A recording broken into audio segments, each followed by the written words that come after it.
Good morning, everyone. Yeah, thank you. Okay, welcome to your workshop, and I hope the weather keeps up for us outside. But if it doesn't, okay, we just get more practice in. That's the way I think. Okay. But we're going to paint a scene today, which I think is sort of fairly traditional. It's a townscape scene. And we're going to take it slowly but surely, I hope, okay, with guaranteed instruction and advice from your tutor on the different stages. Although I have to say, in truth, for me as a practicing artist, there's no stages. I don't have 1, 2, 3 stages. But, when I look at books or I write books, I always have to have a stage-by-stage account. I always have to include them. I'm not quite sure where you take a break and stop stage 1 and start stage 2. And later on in stage 3 and 4, I'm completely lost when I look at my own book, So in truth, there are no stages, but we'll stop at convenient areas, okay, to give washes a chance to dry. And there's nothing more beautiful than a dry wash with some work across it, thoroughly dry, in my mind. That's the essence of watercolour. 1, 2, 3. So I'm going to try and get you to learn things, and everybody at home, in a 1, 2, 3 type of situation. Everything, okay? Everything that you need to know about painting, and the rudiments of painting, and watercolour, and where you put things, and what they are, and the elements of design, I'm going to try and explain in 1, 2, 3 stages, and how they build as a kind of a pyramid to your knowledge. And with a little bit of knowledge about watercolour, you can go a long way. I mean, this is the kind of art of a little bit of knowledge is not a dangerous thing. It's a really good thing. So if you can pick up 2 or 3 pieces of knowledge that you can rely on in this workshop, then I've done my job and you'll be happy that I did that for you. Yeah?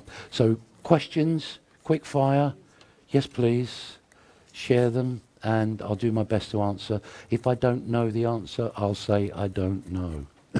I won't try and struggle with it. So let's kick off by that, saying questions. What do we need to know? We've got all day to find something out, okay? One thing would be a good thing, especially something that you can rely on when you're painting. So do I have any questions from my gang? Yes. Do you always use the same type of paper? No, not always. It depends what sort of surface finish that I want, or I think I want. Sometimes it's rougher than this. This is what I would call standard, not cold pressed paper. I think it's 140. I'm not sure.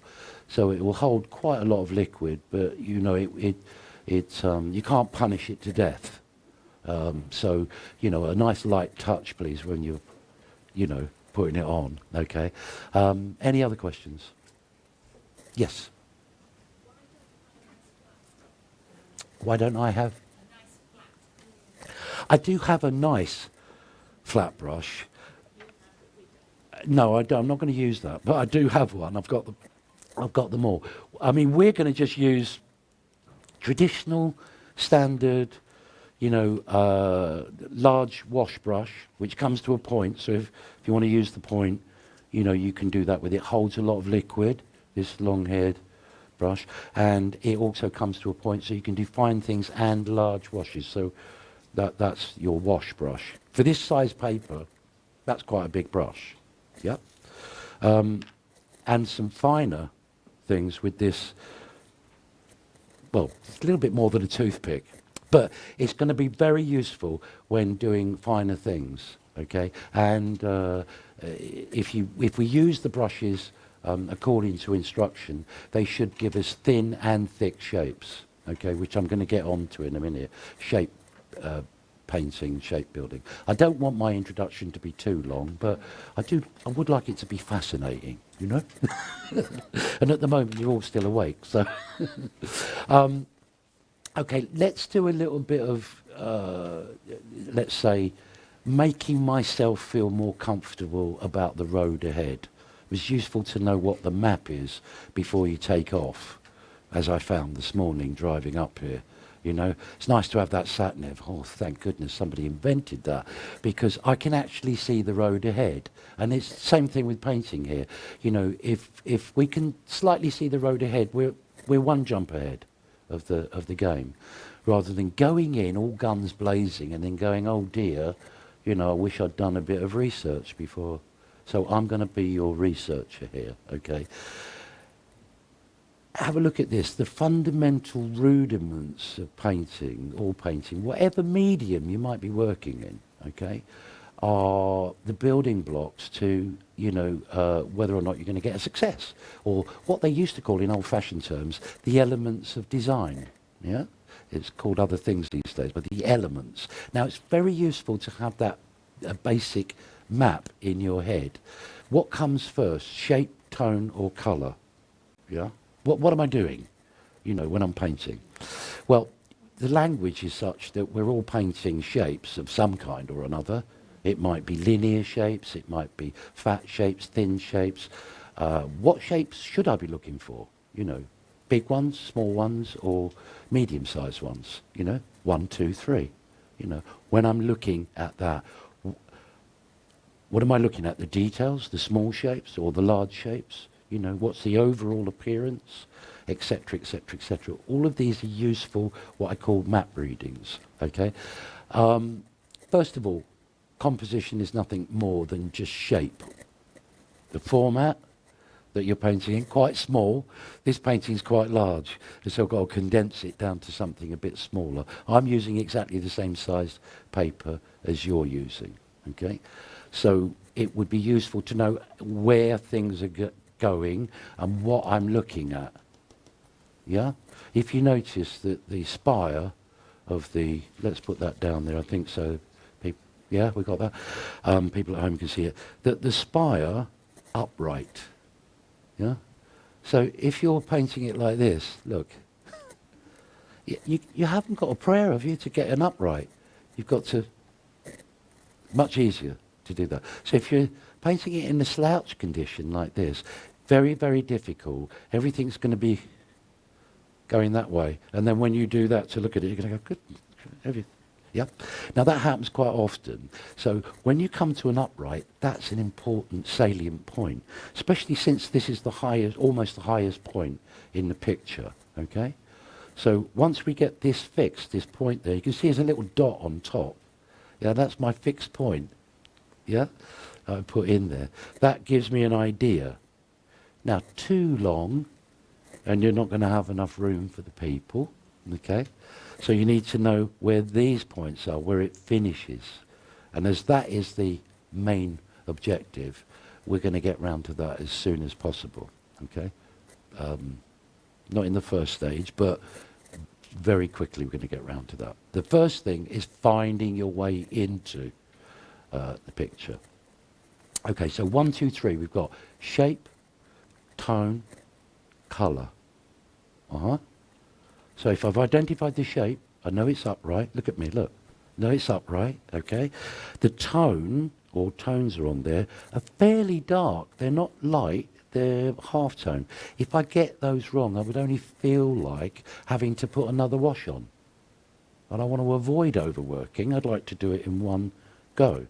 Now, if you notice on the left-hand side, there's a slightly lighter area than on the right-hand side of the church, or the tower. It's a town hall. I don't know if you can notice that. And that should be accomplished in the first wash. It's almost yellowy, the light areas. Now, as watercolour works from light to dark, we go successively darker as we go through the painting. So no worries at the beginning about having to slam dunk a dark in when you don't have to. Now, I'm going to remind you, we have plenty of time, okay? So calm down, and this is supposed to be fun. So let's have as much fun as possible and take it easy. I'll work you through this. So we've got that as an upright. Now, it would be very useful to look at the picture that we're going to work from, the reference. I'm not going to say copy, okay? I'm going to say we're going to steal from it. Much easier, okay? And mark on the outside edge roughly where that spire might start. Okay? So it's at an odd distance. And my first little mark, I don't do this normally, but for positioning of that central spire from top to bottom is about a third in from the right hand side, roughly. Yeah? This is quite a good way to go. Now that's a reference point for where that stands up. Okay? Where it finishes at the bottom edge or the top edge of the roof there is about on the right hand side, about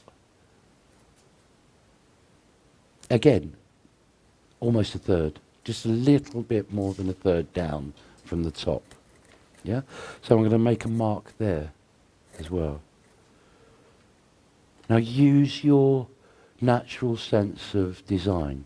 You can override those marks in the heat of the moment if you want to, but don't ignore them. They're there as a rough idea. Okay? So we've got 2 points that meet in the middle, and we can put a little dot there in the middle, just a faint one, as they meet. So we've got that section. Okay? This is like join up the dots, this will be. Okay? Not too many. On the left-hand side, we've got another salient upright. Let me put this back here. Okay? Which is about here. Yeah? Where the building comes down. Okay? And that is roughly about a quarter. Okay, not to be too technical about it, roughly about a quarter. So I'm going to make a little mark there. Does everybody understand where that edge is there? It's just where that little lamp is coming over on the left-hand side. And of course there's that perspective, linear perspective there. We're not going to draw a line on that. We're going to just know that it's there between those 2 points, the corner and the lamppost, or the lamp that's coming across the building. Okay, there's another little mark here, okay, which is there a line of buildings that go down towards the spire. Okay, so we're going to kind of add those in there. Okay, it's a shallow perspective on that side. Okay, but it isn't an angle. Can you see that on the screen? There's a kind of a, imaginary, obtuse gradient there.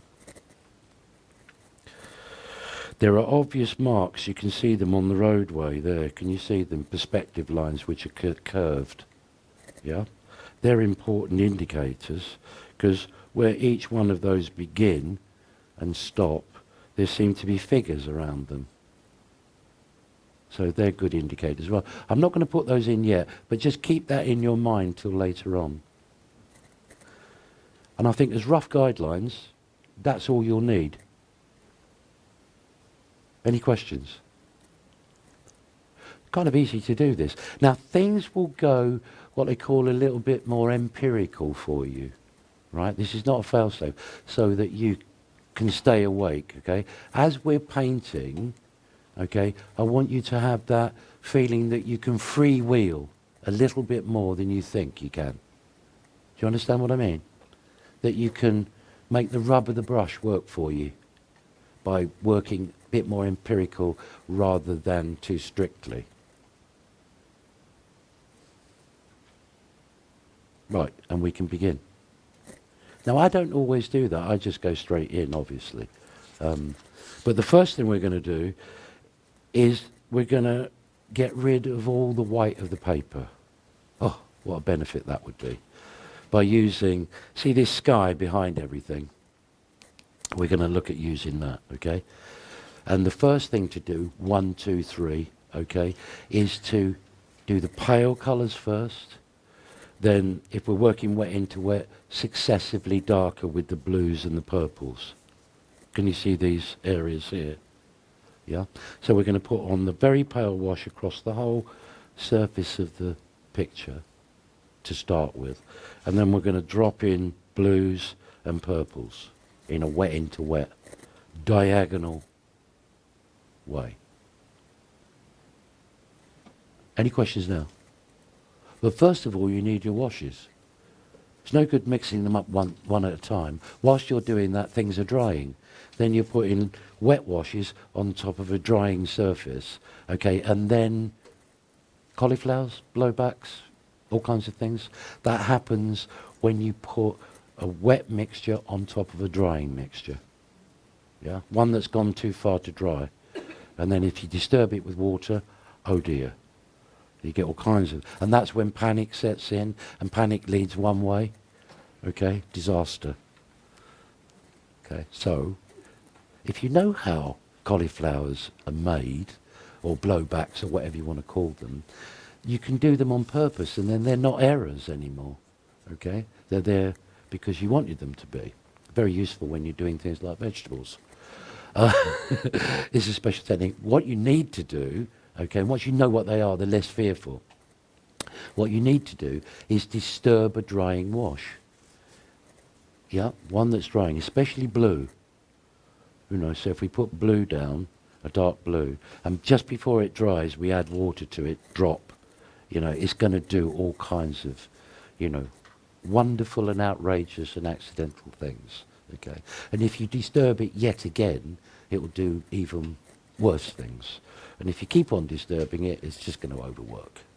Okay, and you end up with it in the bin rather than a win, as they say. It's a binner rather than a winner. Right, okay, so the first thing we're going to do is we're going to mix up the washes for the whole of the surface of the painting. And you probably won't need your pencil anymore. So I'm going to take my large, I don't know what they call this at SAA, this brush, but it's a large oval wash, okay? It's just, yeah, my usual one is worn out, you know, the paint's worn out, but the brush keeps going. So these are a long-lasting purchase, these ones. I'm not trying to sell you anything, but I've enjoyed mine for a number of years now, and it gets a really good beating. So they're a great little investment and quite soft to the touch. So first of all, we're going to go to the raw sienna, which is your yellow. Not the lemon yellow. I think you can see the one I'm looking at, the earth yellow. Now mix up a large quantity of that. You're going to need it. Pale, lots of water, lots of pigment. And, you know, students of mine ask me when they first come to me, why don't you use one of those droplet things, you know, where you pick up the water and then you don't have to put the brush in, keep putting the brush in. And I say, oh no, couldn't do that. The longer the brush is in your hand, the more familiar you become with the quantities of what it will take and what it won't take. Yeah. So if you can keep that brush in your hand and keep using it for whatever reason, you're going to get very, very adept at wielding it. And it's the amounts that are in the brush at any one time that will deliver you your success. Okay, we'll talk a little bit more about that as we get to it. Okay, the first stage is we're going light and then going darker. So we've got our yellow mixed up. Make sure you've got enough to cover whatever you need to cover. Okay, then we've got a purple mix on the left-hand side of your picture. I'll just show that to the viewers. On the left-hand side, there's some purple areas in the clouds. Okay, so I'm going to put a cobalt blue down there, okay, and this is going to be a little bit darker, okay, than the yellow. I'm going to keep it on my palette. I'm keeping it way away from the yellow so they don't mix. I would like them to mix on the paper and not in the palette. Everybody understand that? Oh, by the way, when I've finished my lengthy instructions, okay, you can generally forget them. And I'm going to take a little bit of the, I think it's alizarin crimson or, yeah, permanent rose, sorry. And I'm going to add that to the blue. Permanent rose, which is your cold red. It will be on a separate palette there. I think you've all got separate palettes for the reds. Yeah, the dark one. Not the orange colour. And you should make that purple. You should look at the blue and go, yeah, that's the same colour as the one in the photograph. So that's already mixed. And I'll tell you when to put that in. And then we're going to go to the right-hand side, have a look, and that's more blue. So we'll take the blue, cobalt blue, and put it next to the, in the palette, we'll put a small amount of that next to the purple. If they should mix together, don't worry. You want them to, a little bit, okay? Now, for those people who have not done this before, we're going to allow the colours to mix on the paper so we get the brightest possible feel. Now, notice that in the sky area, okay, there are almost whites, not quite white, you know, and slight tints of yellow. Even on this copy that you've got here, you'll see that there's little bits of yellow or nuances of yellow and what seems to be white. They're very pale washes, variegated washes. Everybody understand that? So we're going to start by putting clear water on the top third of the picture, okay, in roughly those areas. Yeah, watch the camera while I'm doing this. In those patches.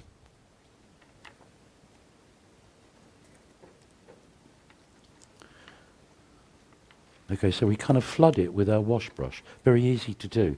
I'm puddling it on. I'm not pressing the brush too heavy, so I don't want to lift the fibres. So I'm kind of puddling it.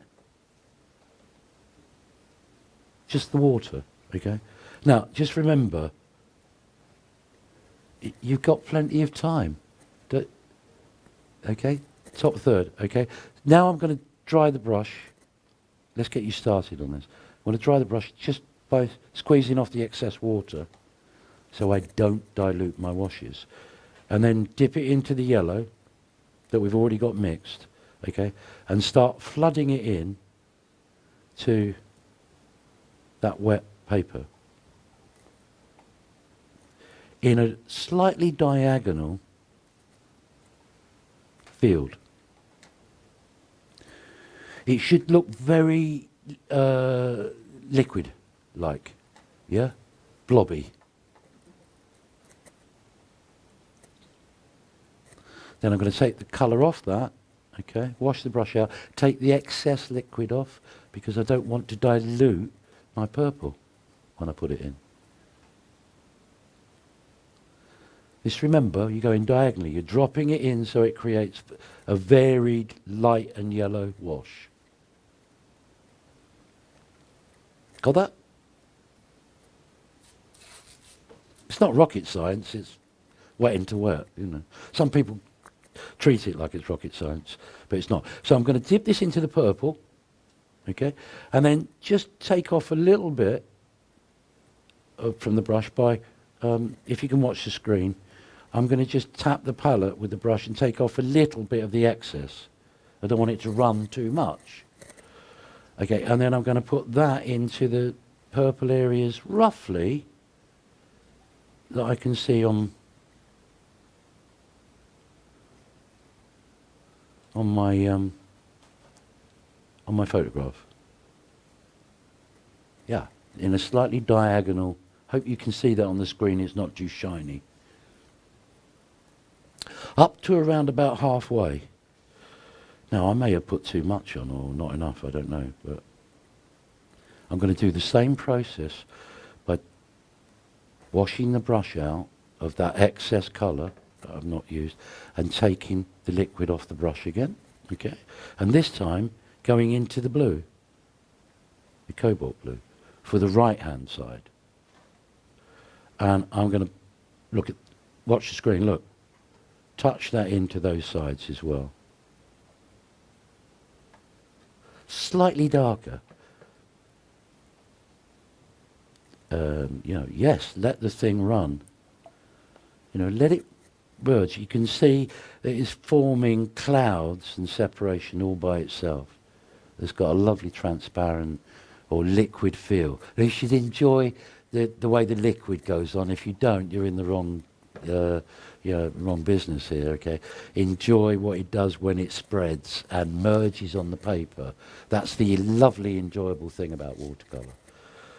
And now you should have a big gathering of water on the edge about halfway down your picture, okay?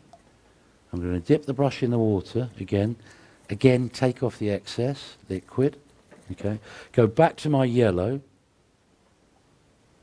and continue from that edge all the way down to the bottom of the picture, bottom of the paper. Just remember, you're not painting a kitchen wall, okay? So you can move the brush from side to side any time you want to, or up and down. What I do is I don't go back over a wash once I put it down. Or my preferred rhythm, you see on this bead of liquid, if you just look at the screen a minute, I've got a bead of liquid that's coming down the paper here. My preferred rhythm is to touch that bead and kind of wiggle the brush, look.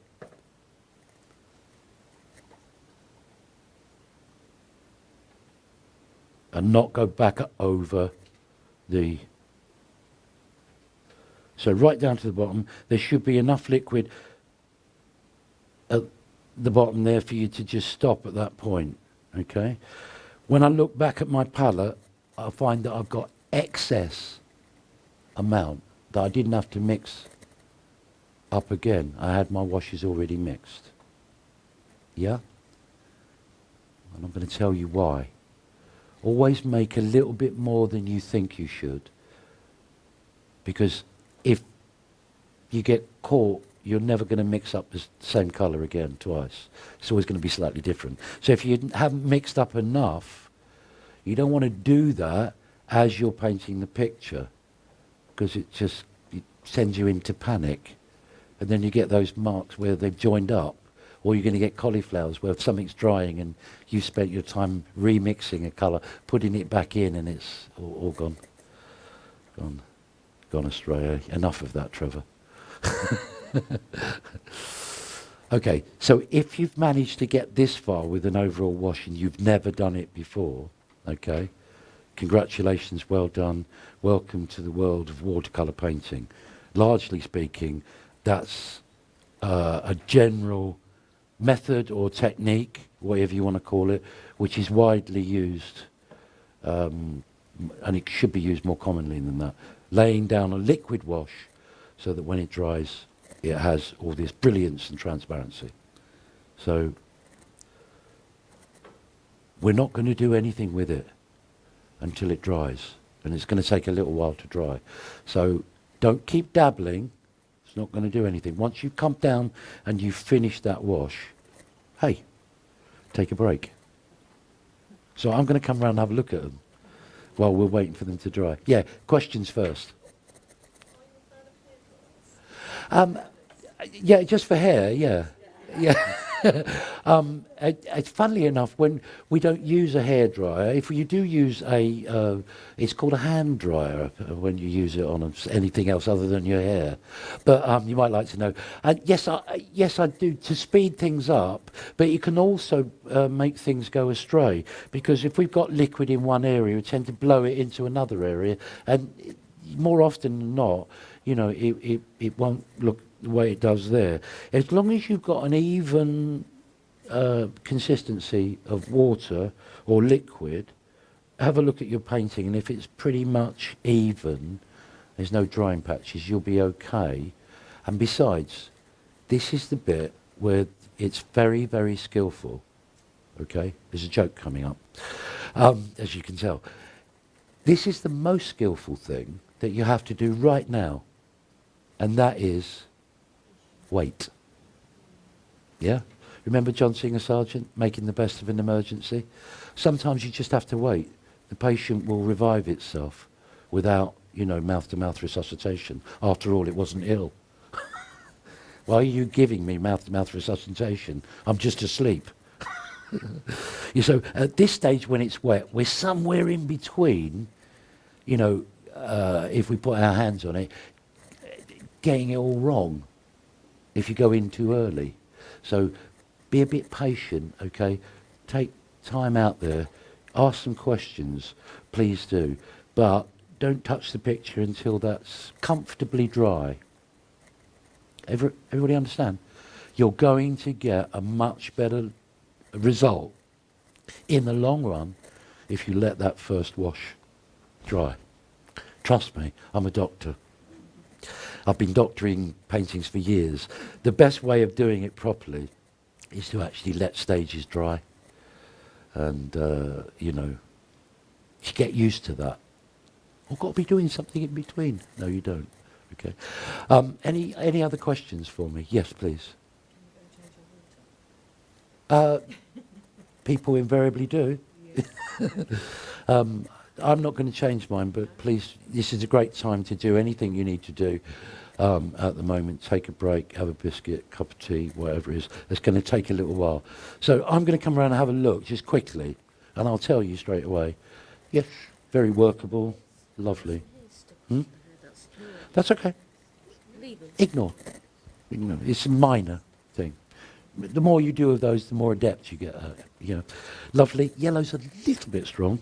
Okay. Nice pale one. We had a dry there. It was just kind of dry. Did you have to mix the yellow again at some point in time? Well, we got a kind of a streak there where it's sort of dry. That's okay. It's not going to impair the result. You're not going to see it by the time the buildings go on there. That's a lovely one. Look. Yeah. No, that's lovely. Yeah, you've got enough marks you can see them, but you won't see the traces of them when you painted the picture. Nice, that's lovely. Ooh, I love the colours there. Beautiful. I mean, you know, how to do a sunset is right there in front of you. Okay? Or how to paint a nondescript sky with just colours, you know. I remember it's the first thing that I ever learned was to actually do an overall wash. Everything really went very well after it. It's very nice. A little bit too much yellow. Okay, well, I like that. That's nice. That's an English guy. Yes, it's going to be nice and bright. Pardon? Little bit. That's what I was thinking initially, but I looked again and go, okay, we just get those darks in the right place and it will look dramatic. Yeah, lovely. Great one. Yeah, bit too much, just a little bit too much water at that bit there, okay? Yeah, just a little bit. Let's go this way first of all. Let's have a look here. Very nice. We won't know what it looks like until the buildings go on there, but I like your ability to be able to go up and down with the brush. These are nice, the way they're separating, the colours are separating. Yeah, that's very watercolour. You can't do that in another medium. It just, you know, it won't do that. But so, just make a mental note of that. That's good. If you notice, with that mixed purple that you put on, it should be slightly separating. It is. That's good. That's watercolour. That's great. You're going to enjoy that. Not so much there. Use a little bit too dry. A little bit too dry on the brush. It's not a criticism, okay? Just remember, more liquid at the beginning, okay? Less liquid at the end. Let's have a look at this one. You're nice. I like that purple. I like the fact that they're separating. That's very watercolour. Just remember that mix. It was the cobalt blue and the crimson, okay? They don't particularly like one, and they won't mix thoroughly into a purple. And then when you put them down, they kind of separate. And you can't do that in another medium. It's a great, essentially watercolour. Little bit regular. Remember when doing a sky, not too many regular shapes. Irregular. Nice. Like that. Yeah. Just a little bit more nerve. A little bit more bravery. When I say not a giant leap for mankind, just a little bit more brave. Yeah, a little bit darker than you think. Okay? Nice pale wash again. Little bit timid, okay? So I'm gonna just you want it a little bit darker than you think. Just so it makes you. So when you put it on, it makes you go, oh, I'm not sure. you know, yeah, that'll be perfect. If it looks perfect when it's going on, it won't. Yeah, you'll go, oh, I wish I did that a bit more dramatic. That's nice. There's some interesting things happening there. Look at how they're all different. You don't have to worry about style. What what you need to concern yourself is enjoying your own way of doing it. It's lovely. I love this separation here. This is an odd accident, but it's a good one. It's a good one, you know. It's always going to be good if you keep the water and paint consistent.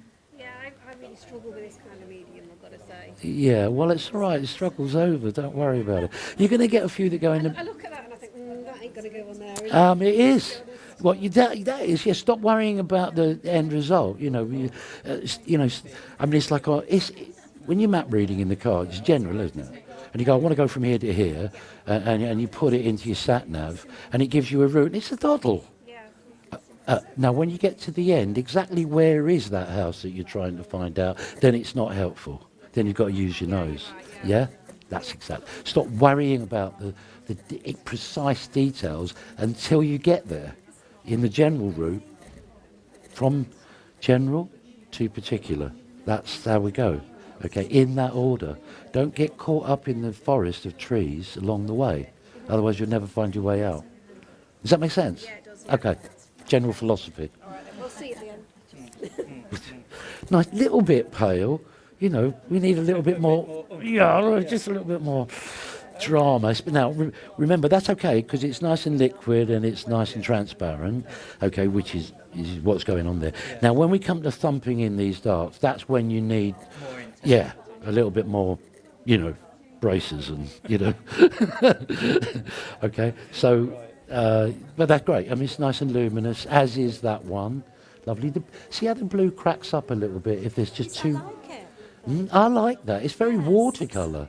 Now, remember to control that when you come to doing the buildings, okay, and things like that. We just want to control that a little bit more inside the shape.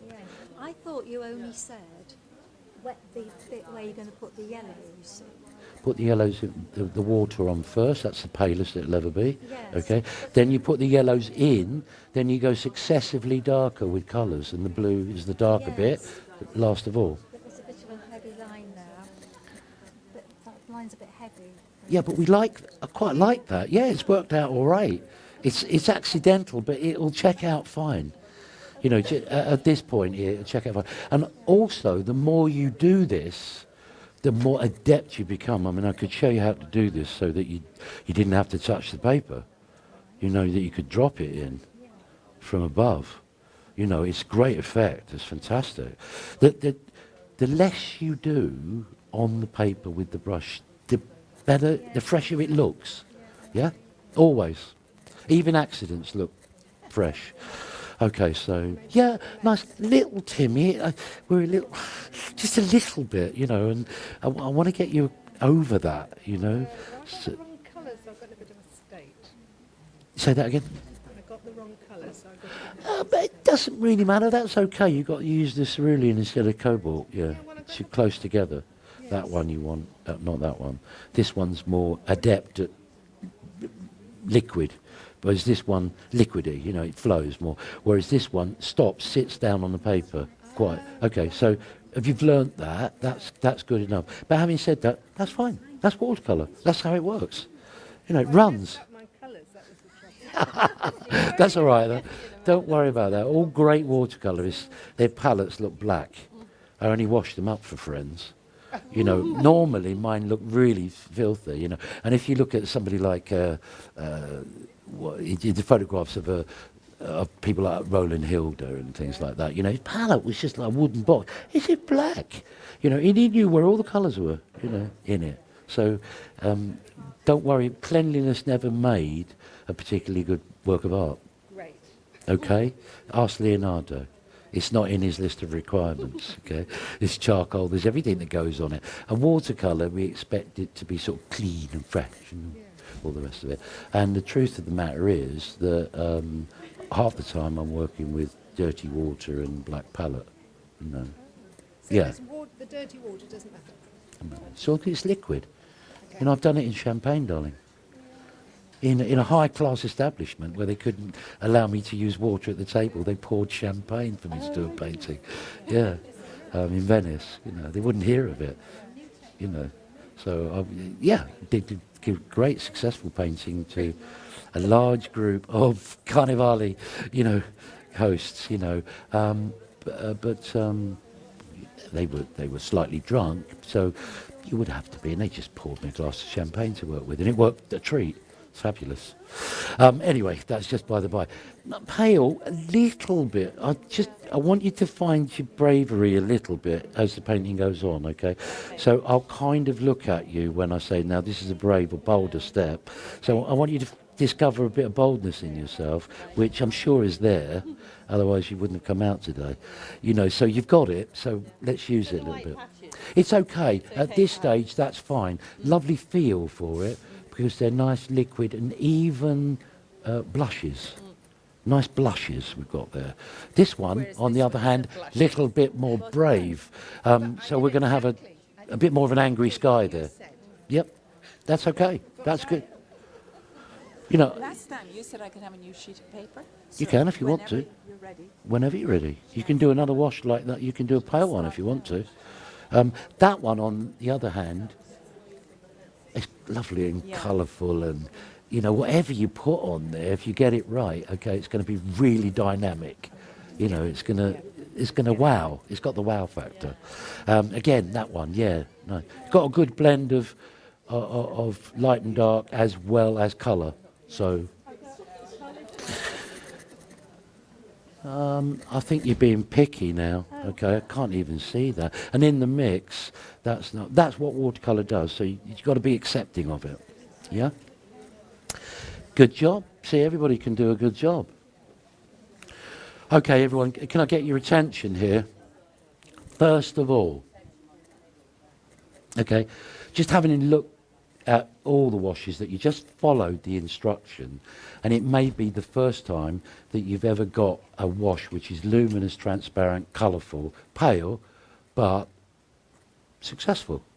Okay, there's only one, sir, which the water didn't work very friendly for you. Okay, but that's okay. Just leave that. Ignore.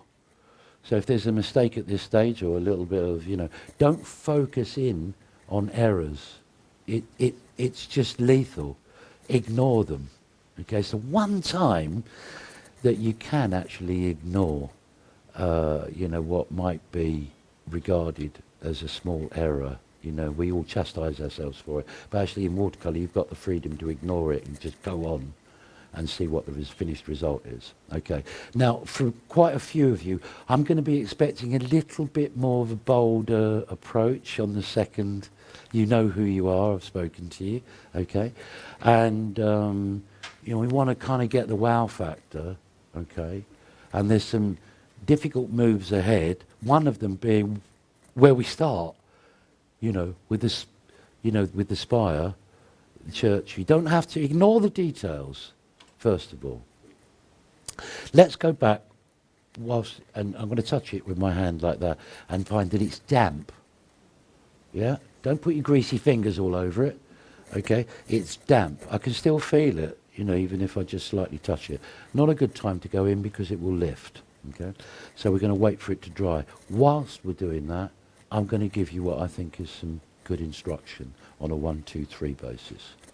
You see, what we've just done is we started off with the palest tint, which was clear water. Okay, we then put the next tone in, which was the light yellow. It's certainly not white anymore. It was gone yellow, so it's gone a little bit darker. Then we went in with the slightly darker purple, okay, and dropped it in from the brush, okay, and it kind of separated a bit. You should have some areas that separate, slightly separated from blue to red there. Not the same as a tube purple, which would just give you a flat purple. We've got a slight blush of 2 colours there. Now remember that, because watercolour can do that very well. It can separate on the paper if you allow it to. If you allow it to run, one colour might separate from another, or granulate. You can see the blue is granulated, and yours has as well. Okay, just make a mental note of those, what would we call them, properties that the paints contain. Yeah, those are the properties that you have to work with. Those are the things that you have to accept, okay, as being essentially watercolour. And once you do, it's a joy to see that blue granulate to order, to see that purple slightly separate into little nuances in the yellow area, and the yellow being very translucent, isn't it? You know, very, very bright or translucent. Or transparent, as you call it. It's a transparent medium. Okay, going back to our essential elements of design, okay? 1, 2, 3. Shape, colour, shape, tone, and colour. Within that area called shape, there are 3 basic ones, which I'm sure you already know, don't you? Yeah, you do. Not round. No, not oval. Circle. Circular. Circle, the circle. Triangle, thank you. Last one. Square. These particular basic shapes cannot be subdivided. Okay, you might like to know that they're fixed permanent things. If you push them around a bit, you get other shapes. That's all. If I sit on a balloon, it comes out somewhere else. You know, if it started as a round balloon and I press it, okay, it becomes a different type of oval shape or round shape. Same thing with a square, you know, it does this or that, you know. Parallelogram, you know, becomes maybe the only other shape that I can think of which is not similar to that is a sort of a pentagon shape, a 5-sided shape. It's not a square and it's not a circle and it's not any, yeah, but it's still got straight sides, and that comes up too. I don't think it comes, I mean, it might come up in this, but I doubt very much. We don't often have to use it. So as long as you know the difference between square shape, square-ish, round-ish shape, I'm putting an ish on the end, as soon as you can identify them, or a triangular shape, yeah, you can do lots of things. You can paint anything you want to if you've got a critical eye for spotting those shapes. Let's just say, let's just test that a minute. I'm looking at the wall far, you know, over Gary's shoulder there, and the clock is circular. It's round shapes inside other round shapes. But the hands of the clock, even at this distance, and I'm not too good, you know, at seeing, but even those I can see are slightly estranged triangles. They're fatter at the bottom and very thin, pointy things at the end. So they're kind of triangular shapes. So I kind of see that. And I can also see there are lights, darks, and halftones. That's my next category on that clock as well. 1, 2, 3. Okay, so we've got round, or, as you said over there, or the circle, the square, the triangle. Cannot be subdivided. If you can find them in the picture, and you'll see them all over the place, okay, then you can identify them. Secondly, tonality. Dark, light, and in between. I like that. Halftone. What we traditionally call as halftone, somewhere in between the light and dark. Now, that's the difficult or tricky area, the halftone. We can see where there are lights and we can see where there are darks. All the bits in between must be some kind of halftone or another. Now, this is what most people do. They overcomplicate the halftones, put too many in, and then it has the result of looking overcomplicated. You know, we're going to keep it really, really simple. And we're going to go from one stage to another, and we don't worry about the darks. We're going to put those in last. Okay, I'm going to take it in sequence of events. Okay, so if it's not light and it's not dark, it must be mid-tone. Yeah, mid-value, as they call it. Now that's called value. Well, the Americans call it value. We call it tonality. You know, the French call it design. We call it composition. They're the same things, you know. It's just that when I'm doing a composition, it's much more freewheeling to think of it as a design. I'm designing my kitchen, not composing it. No, would be a better word. Okay. And you're all basically very good at design. I can see that by what you're wearing. You're all pretty good at it, you know, so that's not a problem. Okay, so we've got 1, 2, 3 areas there. Shape, tone, and then colour. Is it red, blue, yellow? 1, 2, 3, primary. Okay.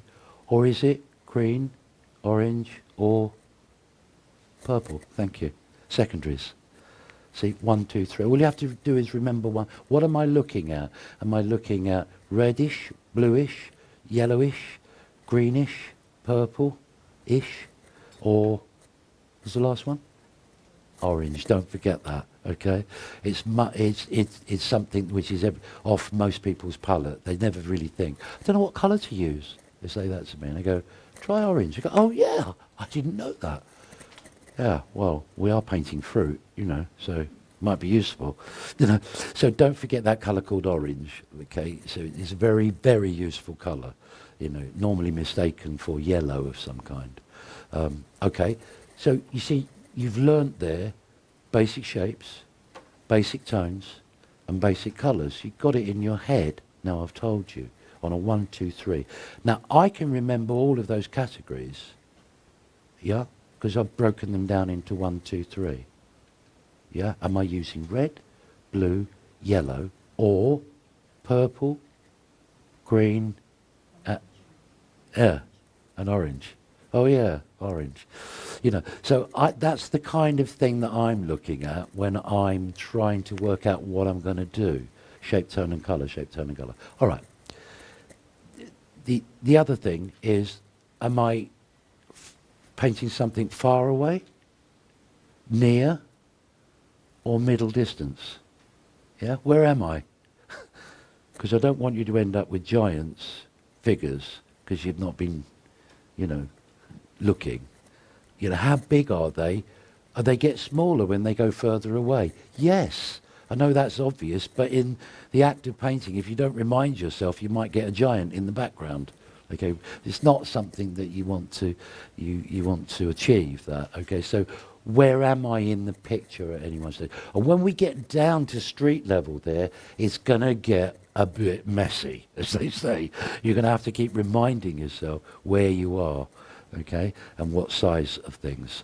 So this thing called size, big, small, easy to identify. What's the middle one called? Medium. Or if you can't think of it like that because it's too technical, just think mummy, daddy, baby, and you'll be there. This is the baby size thing, okay? Oh, it's easy, you know. Oh, this is a daddy size thing, you know, and it's really dark. Or this is a mummy size thing, and it's kind of like medium shape. All of which is identifiable by looking at something and working it out. Now, on the left-hand side, if you look at that big row of buildings there, you see that the big row of buildings is a daddy shape, okay? And the smaller shapes within it are kind of like mummy and baby shapes, aren't they? If you want to put it in layman's terms, okay? Not a bad idea to put it in layman's terms, that, because it makes it more accessible, I think.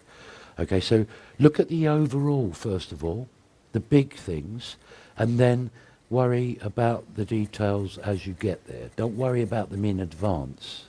It's a lethal construction. All of which chit-chat has given me enough time, okay, to put my hand on the paper and feel that it's cold, slightly damp, but immovable. Yep, so should yours be. Right, next stage. A cup of tea would be good. Well, first, no, just before we do this, okay, I've got to congratulate yourself for doing the first wash. You know, it's kind of a reward system, this.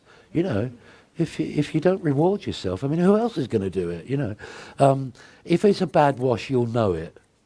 If it's a sort of, that's mostly what you're going to get, is one that you're not sure of. Oh, it's, yeah. Once I did the perfect wash. Yeah, and I was so surprised, I just coughed my coffee all over it. I went, that was it. That was the one that got away. But once, it was nigh on perfect, and I remember exactly what it was. You know, it was orange into purple, and it was gorgeous.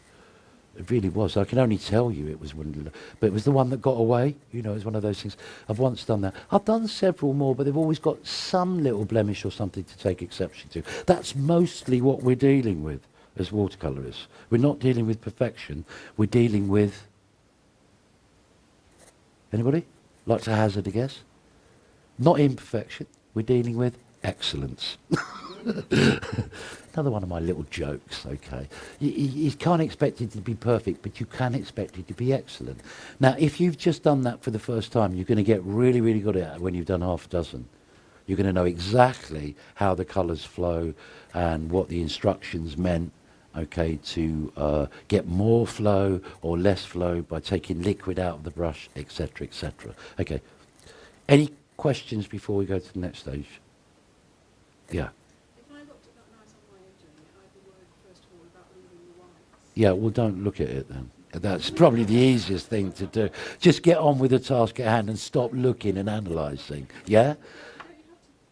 I think it's because I don't mean to make a joke of it, but you know, yeah, precisely. like highlights on people, obviously submitting on people. Sorry, what's your name? Who? Jan. Jan. I would like to thank Jan for voicing an opinion, okay, that you probably all hold, okay, and that is, if I looked at that, I'd be like I'm worried about, you know, don't overthink it. Get there when you get there. Negotiate the turns in the road as you get to them. Now, what should I do at this roundabout? It wasn't on my sat-nav. You see what I'm saying? You know, cross that bridge when you come to it. What other epithets and things that I can use? Yeah, you know, a bit of serendipity here. You always end up in the place you want to be, even though you got there by a different route. Does that allay your fears a bit, Jan? Yeah, Okay. I just don't think it's like I did a day course on perspective. Yeah. The whole time now thinking, oh, that's not right. Yeah. Sound familiar? Yeah. All of which is not created, Jan. This is called art. It's supposed to be, yeah, supposed to create rather than know where you're going, you know. And being unlocking your creativity, if you want to call it that, okay, is like playing with pencils and rubber and doodling and seeing what happens. You know, we're making something out of nothing here. It's like with just get some colours on there to start with, and then see what happens along the road, okay? So don't overthink it. And anybody else that happens to be throwing themselves on the horns of a dilemma at the moment, just stop it. Stop it, okay? Because it's the very thing that sets up a tragedy. I think you'll, you know, and the viewers at home, you know, let's not forget them. I haven't forgotten you. Don't be the maker of your own woes with this thing, okay? By focusing in on what's going to go wrong and how it's going to go wrong and blah, blah, blah. Trust is the main ambition here. Okay, so any more questions about that? Therapy class is next door, and it's much more expensive, and we'll be doing it for a lot longer, okay? But in the meantime, tools for the trade. The small brush, which makes sure it comes to a really lovely point, you know, and don't do this, okay, because it's, you know, if it's got colours in it, they're not good for you, okay? So never do that. Otherwise, you know, 20 years from now, your legs might drop off. Who knows? But I think there was that classic case of, you know, in the watch factory during the war where they were painting with luminous paint, the girls. And to get it to go to a little fine point, you know, they were licking the end of their brush and things, and then dipping it in radioactive luminous paint, you know, and then doing that. Of course, you know, the accumulation of that. I guess they got home and my husband said, "Why are you glowing in the dark, Cynthia?" You know, you know. But before that happens, you know, why is your tongue turned black and your legs fallen off? You know, so try not to do that. If it's a habit to do that, please stop doing that, because some of them are toxic if you eat them. All right, down to it. Let's get down to it. I can see roughly where my mark was, and I'm going to take some of, look, that blue again. And this time, I'm not going to add more water to it. I'm just going to add a little bit more pigment to my purple area, okay? And then I'm going to take whatever the colour that is there, I don't know. Oh, it's purple. No, we don't want that. I'm going to take a little bit of burnt umber, which should be in the middle of your palette, the brown. A touch, a tad, or what they used to call a pinch, and add it to the purple, which makes it slightly duller. If you look, you'll see what I mean of the picture. Slightly dullish grey or purple. Okay, so that was a pinch of burnt umber into that purple mix. Now I refreshed the purple mix, excuse me, by adding some cobalt blue. Cobalt blue at the back, not cerulean. See, I remember. Okay, cobalt blue. Otherwise, it won't flow. You won't get the right flow. Okay, so we've got a slightly different mix in this area here. Okay? Now, we will only know whether or not that is the correct mix for the halftone when we put it on. Jan, we'll only know when we put it on. And if it needs be, we'll have to strengthen it, okay, at that time. Got it? Yeah, I'm checking with you. Okay, so familiar thing is to drop water on the paper like that. Okay, I'm going to wash the brush out again, and I'm going to go to the yellow mix and see if I've got enough yellow. No, I haven't got. I've used it up. Okay, so a slightly stronger mix of yellow. We won't need very much. Okay, and I'm going to leave that in the brush. Okay, and I'm going to put my first shape down with that light yellow. Yeah? The shape of things to come. Now it's going to go into that blue, and it's roughly about here, and I'm going to go to that little tiny mark at the top. Okay, and then there's a triangle below it, and then further little marks, and then we're into that big truncated triangle. I'm going to load the brush again because it's only small, and I'm going to keep plenty of liquid in the wash. Am I making sense? Plenty of liquid in the wash. Going to come down that right hand side all the way down with a pressure stroke. Look, see me pressing the brush? Okay, it's the only way I know how to get a straight edge. Press the brush like that. Down to that mark. Wash the brush out quickly, but don't panic.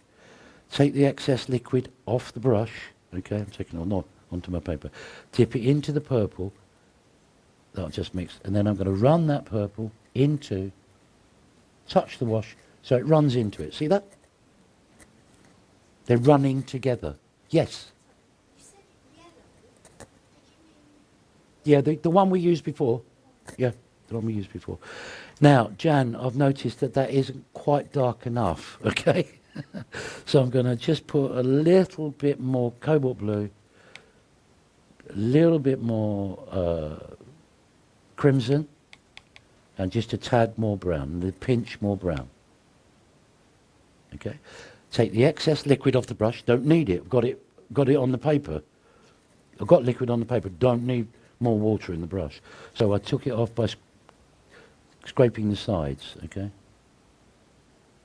and I'm going to pour that in, if you like, down the side of that ear. Look at that. See, a little bit more blue, Jan.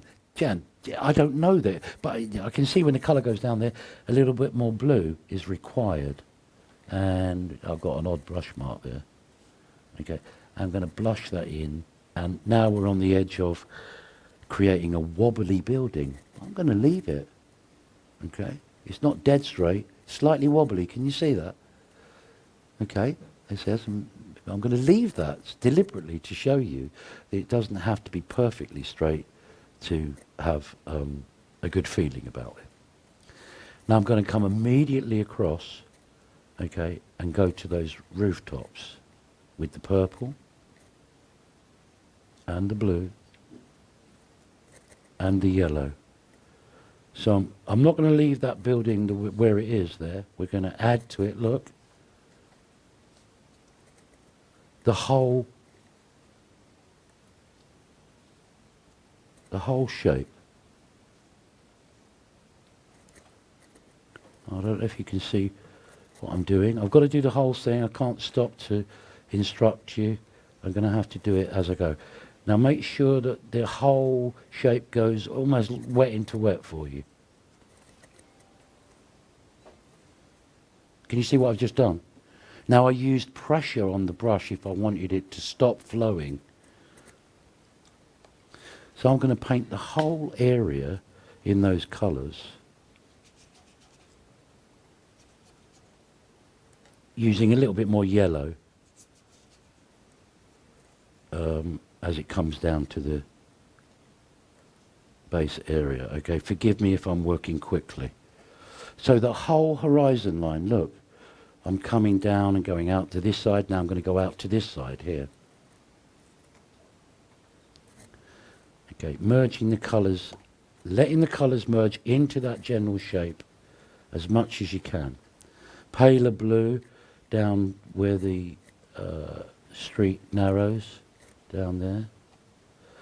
Okay, right into a pale blue at the distance. Don't worry about the bottom area.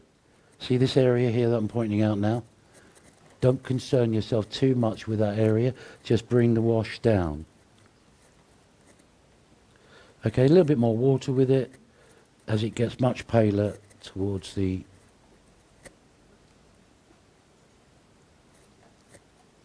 base area. Okay, more yellow required. I'm going to go up this side and I'm looking at my marks to see where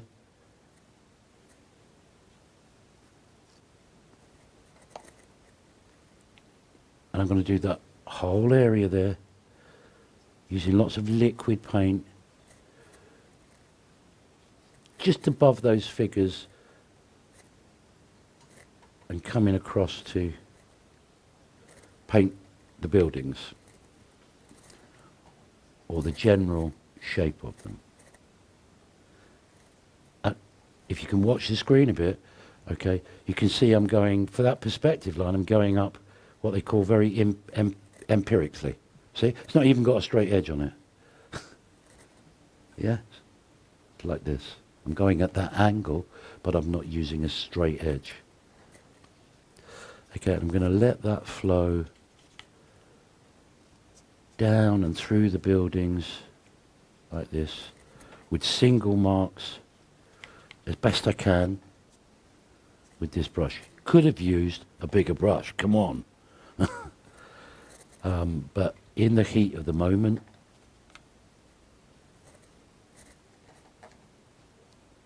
failed to do it. So I'm going generally upright here. Down at street level, we're going to be pretty careful about how far we come down with that wash. I have to keep reloading the brush and reloading the brush. That's okay. Okay. So look how far I've got. Yeah? With all of that, all of those washes. They're quite liquid. I kept feeding the liquid in with just the colours that we used before. Just the blue, red and yellow. Red, blue and yellow. 1, 2, 3. I don't have to think, oh, what colour is it all the time? I don't have to break with my concentration. This is a brush on the paper, reloading, brush on the paper, reloading, brush on the paper, reloading. And when you've got from one side to the other, either way, okay, take a break.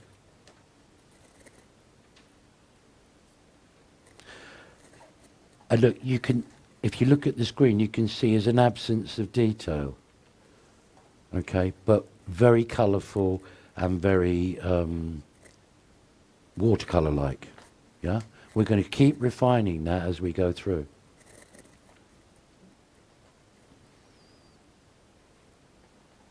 If you make an error, ignore it. It's much nicer like that, you know. If you drop red paint on it, leave it.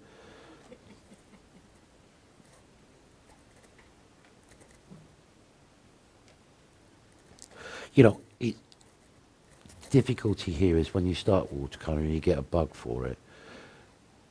If you're not careful, you stop enjoying it. When you had nothing to lose, you enjoyed it a lot more. So paint like you've got nothing to lose. Okay, be as bold as you think you need to be. Okay, and be as extravagant as you need to be. You know, I once had a student was teaching, and I said, right, well, get your colours out, everybody. And she was using these tiny little bits of colour that were on her palette, probably her grandmother used before her, you know. And she had this wonderful wooden box that was in cellophane wrapped, you know, with a brand name on it, you know, really expensive paints. And she started to get a tiny brush and she started to use the colours on her palette. And I tapped the box and said, where did you get those wonderful... And she went, oh, my husband bought me that several years ago as a gift for Christmas. She said, but I've never used them. I said, I can see that, they're still in their wrapper. And she said, well, I mean, I just got them just for a rainy day. And I said, my darling, it's pouring. Come on. No wonder you've been, you know, you need to get those colours out and use them, okay, and stop waiting for that rainy day, you know. Oh, I don't like to, she said, because I don't want to spoil them. Anyway, I did convince her because I started taking the wrapper off for her, which was very cheeky, I know. But I think she sort of congratulated me in the end, said thank you for doing that because she got a real successful result, you know. So don't be mean with the paints. After all, I think we're getting them for free here. Don't be mean with them. Okay, now what I'm looking for in your wash is a kind of a wibbly wobbly, lovely translucent thing that can only be done in watercolour, okay, on your paper. Yeah, not a clear architectural rendition. So this is not architecture. This is just creating the feeling of being in this street. That's what we're trying to do.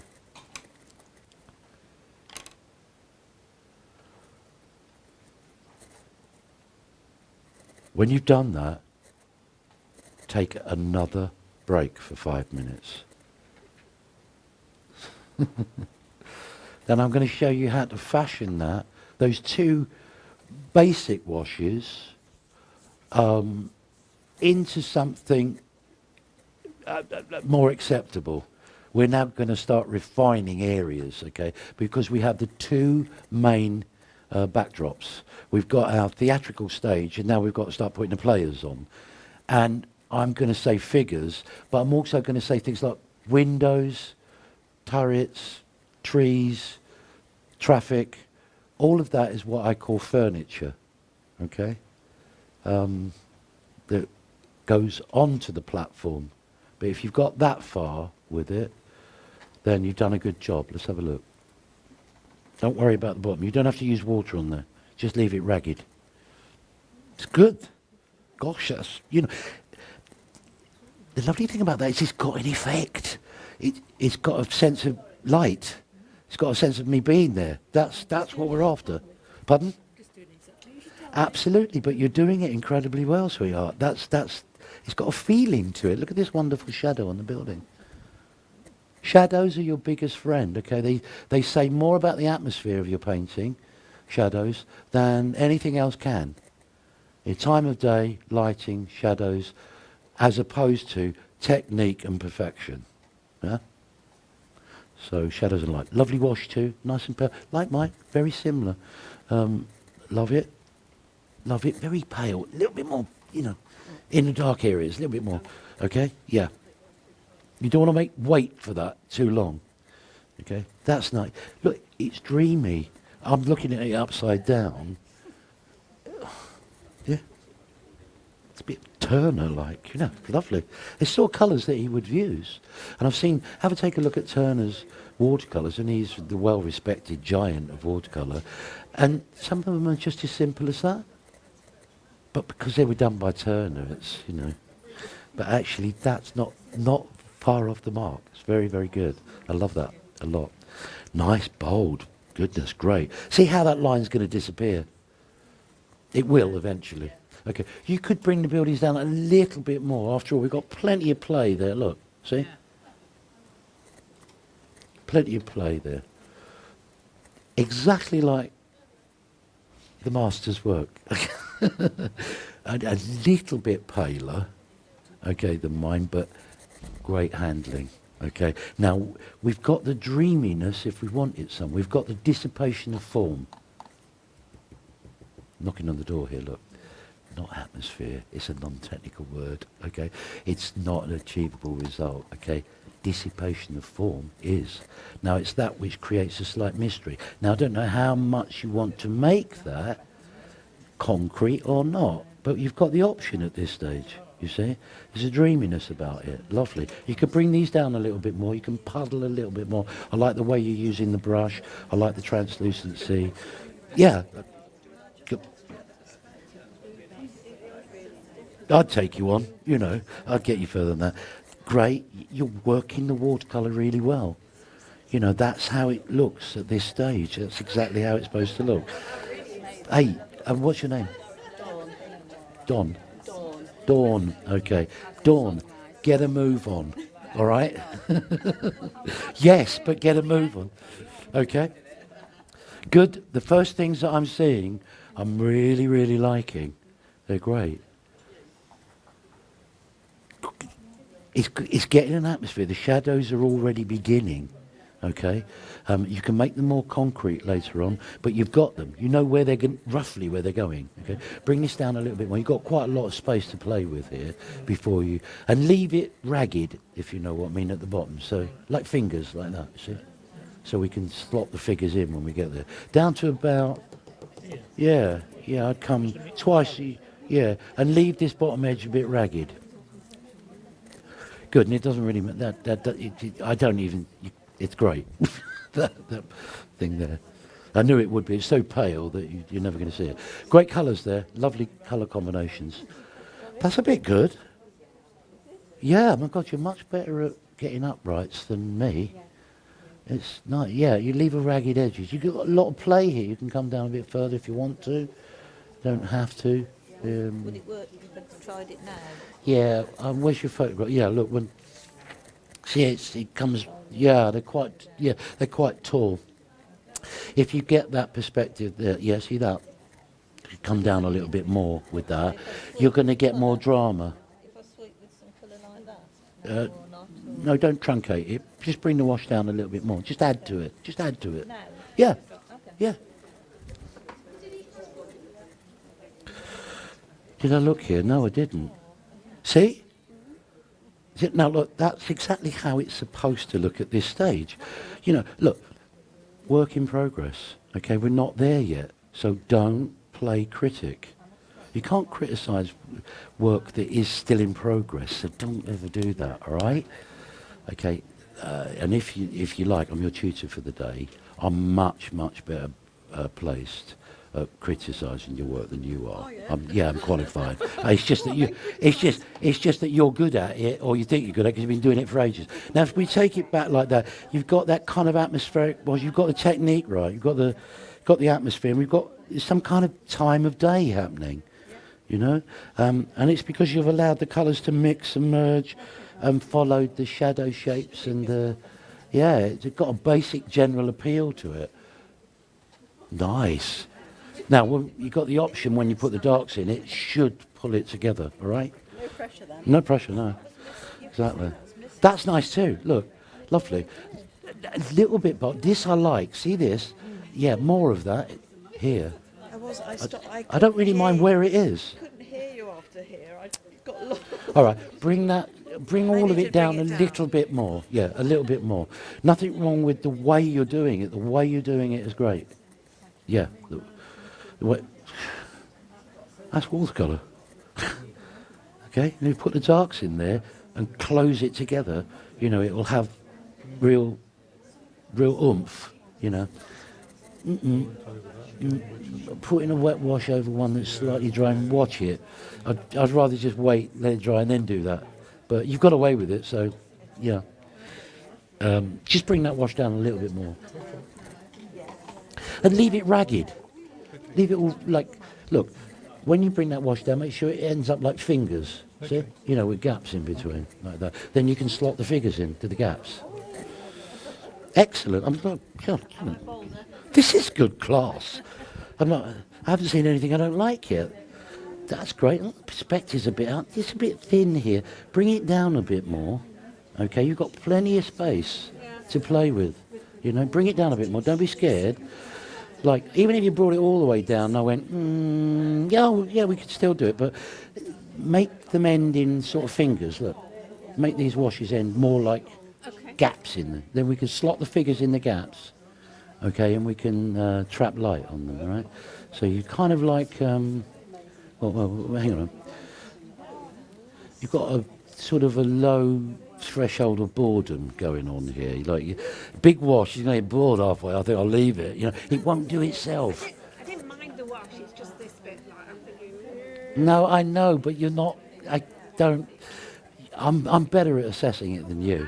Yeah, because I'm looking at the type of thing that you've done, and there's nothing wrong with those washes. They're awesomely watercolour. Now we've got to use our ingenuity to make it into a bicycle and not a cart. You know, later on that comes last. If you don't have the basic, if you make an error with the technique at the beginning, oh God, you know, you're fighting a losing battle. But you're not.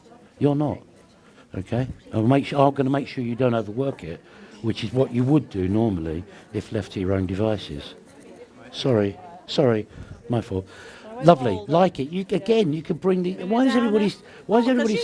Okay, yeah, but I kind of brought it down a little bit further than that, especially here. This big well, I white don't know gap. what you're going to do next, you see. So Well, of course. I mean, that's why I'm teacher and you're. Yeah, exactly. Good. That's a good one too. Like it. Lots of atmosphere, lots of colour. There's loads of colour, there's loads of atmosphere in it, and it feels like I'm there, you know. That's great, that's great. All we've got to do is we've got to put the dark shapes and get them more accurate and interlock with the other ones, and we're there. I want a little bit more boldness from you, slightly more bold, all right? Got that? That's what I'm looking for from you. Slightly bolder than you think. Uh-huh. That's right, it joins up nicely. No need to do that. No need to do. All right, just goes.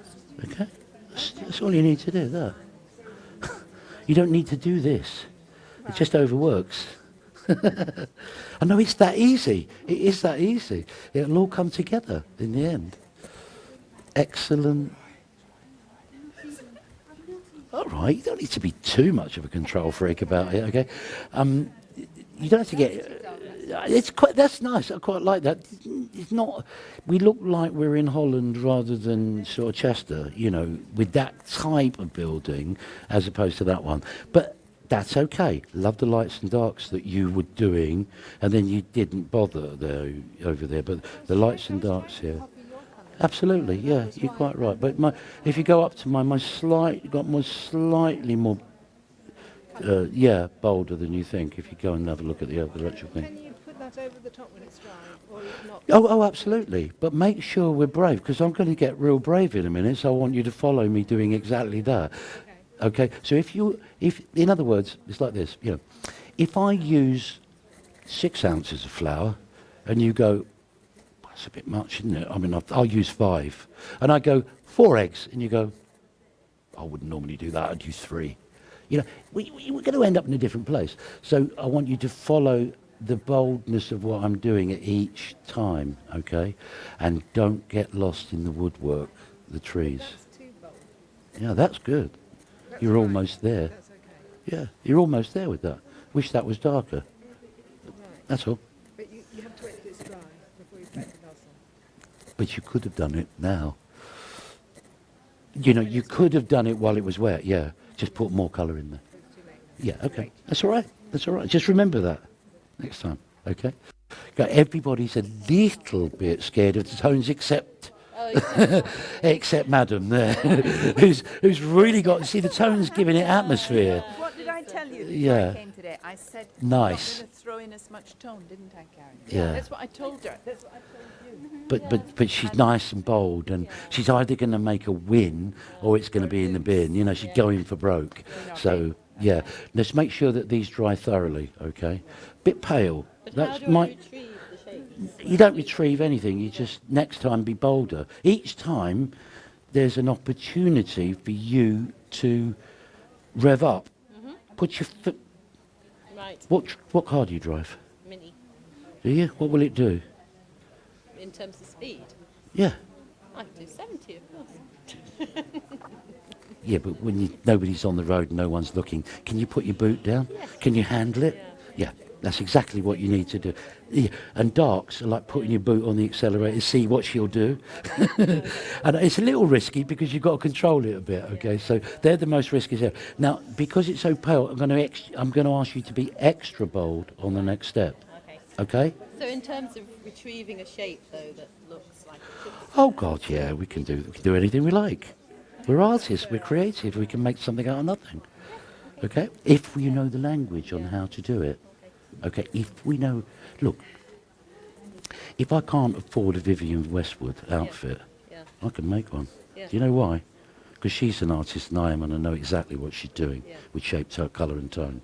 Okay, so I can take an old bed sheet, wrap it round me and paint amazing things on it, okay, and stitch in a thing on a sewing machine. I don't even know how to use one, but I know I can make a Vivienne Westwood outfit for you. Okay, no problem, which no one else has, by the way. We do it all the time. Same thing when you're painting, you're looking for that uniqueness from you. And if you don't take risks and cut the material up and stitch it, you know, and have fun with it, you're just not going to get there. Do you know what I mean? Yep. Wouldn't it look lovely, you say, if I had just a giant peach in the corner, you know, or whatever it is, and you say, and your husband says, wouldn't do that if I were you. I mean, what? You can't eat that. You know, and you kind of get, oh, well, okay, we won't do it. I'll put the usual beige rug in the corner that we both agree on. If you notice that couples, when they design their house, they start off with great ideas and they end up beige. That's because they made too many compromises along the way. Didn't want to upset anybody. So we'll keep it fairly normal, like everybody else is. And actually, no wonder no one comes round, you know. Do something. Redesign it. I don't know, put a different hat on. Put Harry Potter's hat on and see what happens. You know, the base area, we think that comfort and luxury are the chief requirements in life, but they're not. Come on, you know that. What we're really looking for is something to be enthusiastic about. Yeah. And painting is the one opportunity that gives you the chance to be excited, enthusiastic, and it's not illegal or immoral. You can do what you like. Okay, so please do that. Now, shape, colour and tone are there to help you as a language. Okay, so a little bit more boldness with tone, and you'll feel a sense of... Okay. I'll get to feel This like lady is Yes. very famous for having a big aura. She has. She's got, yeah. I love your aura, Dora. noticeable. I try to keep it hidden. Love your aura, Dora. Hey, how about some more on the flora? I'll You try know, and do you get some wanna? more aura. Okay, that's a bit of Frank Zappa there. Okay. Okay. So you see, I've got an opportunity here with you. Okay, and that is that once I kick you over the edge, you'll you'll enjoy the jump. Yeah. Okay. Yeah, you'll fly. Yeah. Once if I can just kick you, you'll fly, and then you'll say thank you on the way down. Yeah, I do want you to experience that joy of painting. You know, it's so much fun, even if you get it wrong. And so don't be terrified of getting it wrong. There's always something you can do. Okay. You know, trust me. There's always something I can do to make it right. It's very similar to yours. It is. Well, if you actually, if you go and look at the real thing, it's a little bit bolder. Look at the real thing. Yeah. It's sorry, it's taped down at the board, but you can see it's a little bolder than you might This think. is what I was thinking, that I bet you were doing it bolder than it was coming out on the screen. It's a bit paler on the screen. Yeah, it looks from a distance. You see? Yeah, it's just a little bit more haphazard than yours, if you like. Look how badly shaped that is. You know, I've deliberately done it so it's wibbly wobbly. It looks so much wibbly wobblier. Yeah, exactly. But no, I'm not going to tidy it up. We want to keep it loose like that, you see. And I want to put the darks in. I'll be a little bit more precise with them. Okay, and a little bit more precise, and a little bit more precise, but never actually end up or start off by being precise to start with. Got nowhere to go. You can't make a tight painting into a loose one, but you can make a loose one into a tight one. Loose and wet is Got what that? we want, don't Yeah, we? that's We what don't you wanna want. be tight and dry.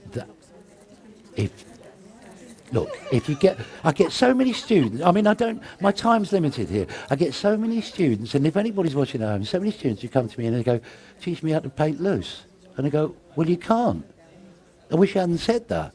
It's not, well, the trouble is with me, I'm too tight, they say. They say it regularly, like clockwork, okay? All over the world where I go to teach.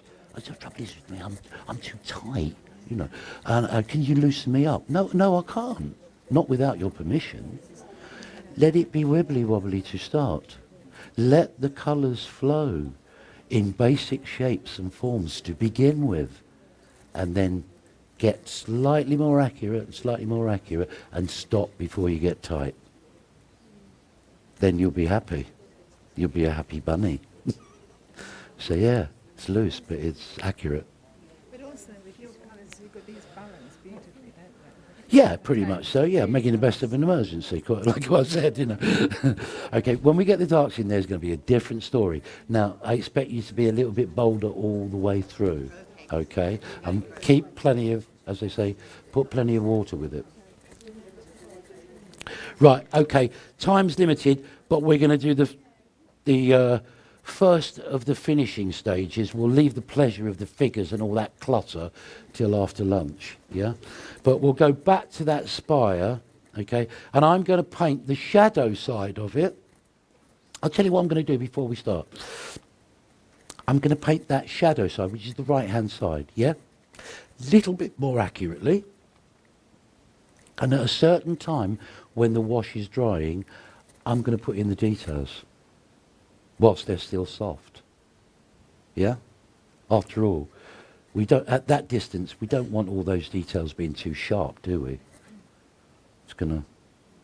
It's not the human eye doesn't see it like that. If I'm looking at you, yeah, she's fuzzy. And if I'm looking at her, you're fuzzy. So the human eye would like to see the painting like a human eye, not like a robot, okay? So not everything's sharp. Okay, so first of all, well done for doing that double quick, because, you know, as you can see, there's a lot more thought that goes into this and less work ethic than you might have thought. You know, stop making heavy weather of it. Okay, so we're on the dark values now. Now, I'm going to use the same mix, okay, putting a little bit of water with it because it's dried out, okay. I'm going to use the cobalt. This time, I'm going to use a little bit of a pinch. So I'm going into the same purple mix. A little pinch of cerulean blue, which is your cold blue next door, okay. A little pinch of it. Why? Because it gives a little bit more granulation. That, okay. Then I want just another little pinch of brown. I'm going to mix up my own type of colour here, and that's it for the time being. And hopefully you end up with a little bit more of a concentrated mix. Can you see? The mix in there should look darker and slightly less watery. More pigment, less water. I didn't add water to that. I used the available water and added pigment to it, because after all we want it to be darker. Okay, so I'm going to start on the dark side, as they say, and just lay in the dark side in this kind of a way. Yeah, there's a little, I'm doing it with the tip of the brush here, and I'm running in,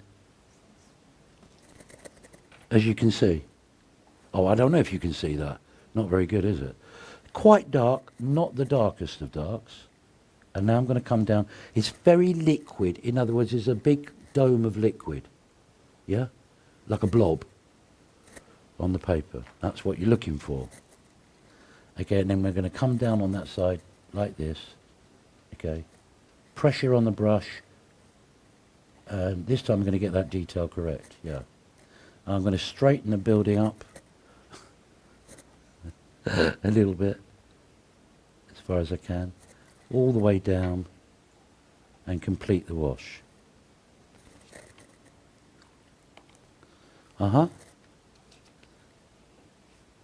I'm going to just add a little bit of water to the bottom there, just to soften it a little bit. Okay. I'm just waiting, and whilst I was waiting, I just took all the excess liquid off the brush. Look, so it makes that shape. Can you see that? Like a flat shape on this side. I pinched the brush See that? It's very thin there. And if I turn it around, it goes flat like a fan. I pinched it. Let me show you that again. Okay? Cleaned off that, and I went like that. I'm not going to get the water. And I pinched the brush like this. Squeezed it, pinched it, and it made that shape. Got it? That means that I can turn it and get fine marks, or this way and get bold marks. Does that make sense? In other words, I fashioned the brush into the shape that I want to use next. It's a little thing, but it might help you see that you can use the tool and make it slightly different. You're not stuck with just this pointy toothpick. Okay, you can actually squeeze it and make it shapes. Okay, now this time I'm going to use the brown, very little liquid in this area, in a clean area of my palette. Okay, the brown and the blue with virtually no liquid in the brush. Virtually nothing there. Okay, it's almost pure pigment. Now if it makes a separate, can you see that separating on the palette? Yeah, it's not liquid. Okay, it's just pigment. Don't know if you can see it, it's kind of sticky looking. Okay, I'm going to press my brush in and it makes that shape again, look. This time I just pressed it into, look, like this, look. Pressed it into the pigment. I took it away and it made that shape again. Pardon? Say that again? I'm using cobalt blue and burnt umber. Only the available liquid that you've left in the brush after squeezing it. Don't use any more. Okay? You don't need it. Now I've got to get on with this, otherwise it's going to dry too early. Okay, and I don't want it to. And now I'm going to put the marks in. Okay? In this order, look, here, and the lines of perspective there. There's a little dark this side, little dark that side. Okay? Double line here, another little crossed line there. 3 windows, whatever you want to call them. Okay, and a few marks at the bottom there.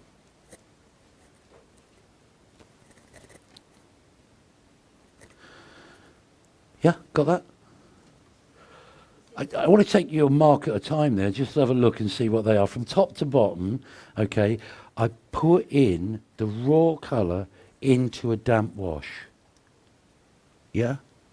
That's why I want you to learn that to make soft, small marks, you need to use the available liquid on the paper and not use the water.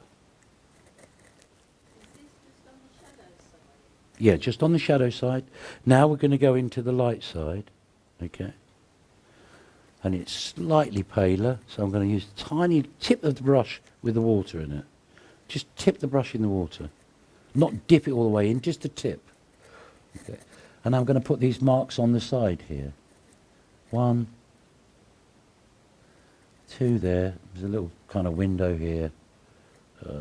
Some sort of windows here. The base camp window here, you know, and a kind of set of windows there. There. Now that's the whole detail done on that for me. And when I look at the painting from back here, it's standing out like a sore thumb. If it stands out like a sore thumb, you've done it right. Okay? Don't make heavy weather of the details. It doesn't have to be architecturally correct. It's just small dark shapes into a damp wash. Okay, now I'm going to put a little bit more liquid. I'm not going into the clear water, okay? At this stage, I'm not going in there. Okay, I'm going to use the available liquid on the palette. Okay, and I'm going to quite literally draw some of the details in. If you blink, you'll miss it. Across my, some of the darks. Look, across that edge there. Can you see? And this one too. They're just details. Now I'm going to use a little bit more liquid wash for the side of that building. Then I wash my brush out, put it back into the greyish blue and press the brush so that it creates that shadow.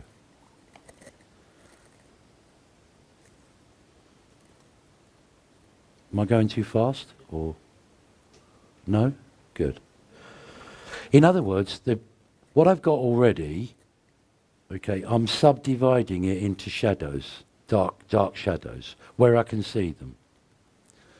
I'm not putting them in places I can't see them. Okay, and they're all over the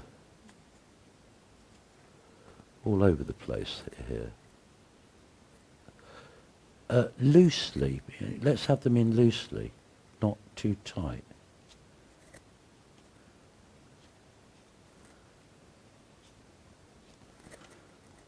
So those shapes are representing my shadow side to the buildings. You can see it coming together, can't you? If you're looking at a screen now, you should be seeing light and dark, okay, and buildings starting to pop out, the very little I've done. And all those little minor accidents, like that sky, the blue that went into that little building there. Have a look. See my skies and the error that I made around the building, and the blue that's coming into the rooftop is actually become a bonus, not a drawback. That's what I said, if you make an error, leave it. It's actually that piece of blue's in perfectly correct position. Right, it's slightly lighter in this area where there are, I don't know what you call them, turrets or...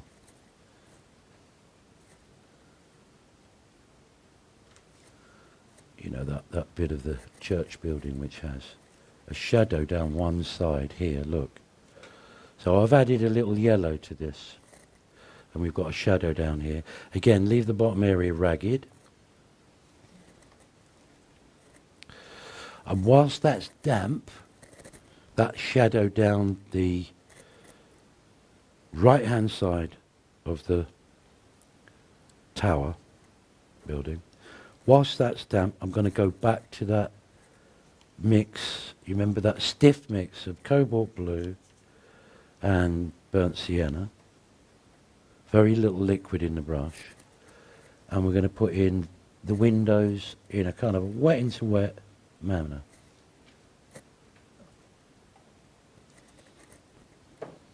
Four single strokes of the brush. I didn't mess about with the windows, okay, and start overworking them. I just loaded the paint and put it in damp into wet, if you like. It's almost pure pigment. This time the shadow's slightly more yellow. I added yellow to it, obviously because it's nearer to us.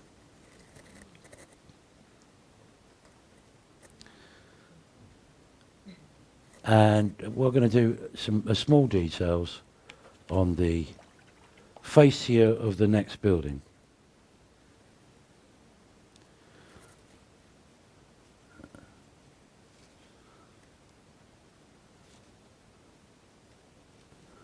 Okay, and this is a kind of a drawing with the brush campaign here.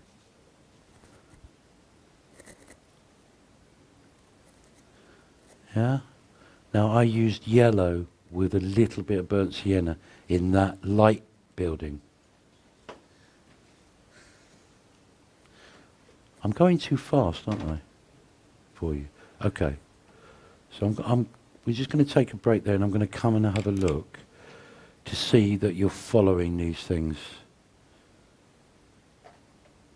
properly.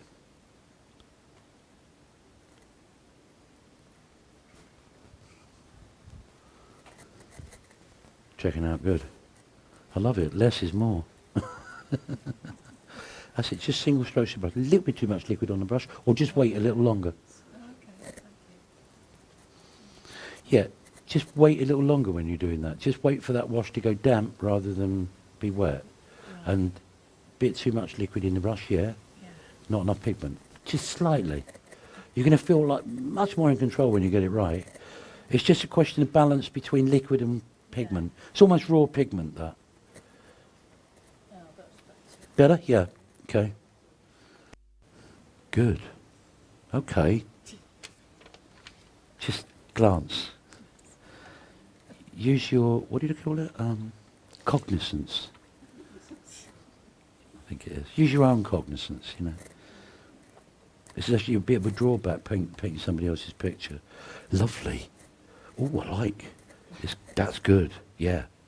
Got it. Okay. Yeah, you got it right. Okay. Okay, more detail required on these, these little things. Yes, this bit, yeah. Just those bits and that bit there. There's a shadow down this side. I think this was my next bit that I did this shadow here. Yeah. And I added a little bit more yellow to the wash on there.